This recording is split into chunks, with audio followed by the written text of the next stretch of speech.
পিছনে দেবেন। পানি দেওয়ার সিস্টেমটা হলো আপনার ওই হিউমিডিফায়ারের থেকে হাফ ইঞ্চি উপরে থাকবে, যে পাত্র দিবেন বেশি হওয়া যাবে না। আবার প্রত্যেক দিন পানি চেক করবেন, আপনার দিনে 2 বার থেকে 3 বার চেক করবেন। কমে গেলে হিউমিডিফায়ারটা নষ্ট হবে, নষ্ট হলে 1000 টাকা জরিমানা যাবে আপনার।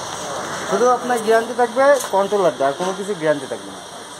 তাও যদি শর্ট সার্কিটে পুড়ে যায় তাহলে কোনো গ্যারান্টি কাজ হবে না। অটোমেটিক যদি নষ্ট হয়ে যায় তাহলে সেটা হবে, যেহেতু কোম্পানি গ্যারান্টি দেয় না, জাস্ট শুধু আমিই দিই গ্যারান্টি।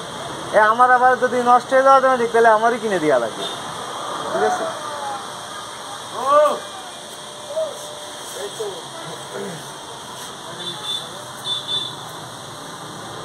পাল্লাতে লাগা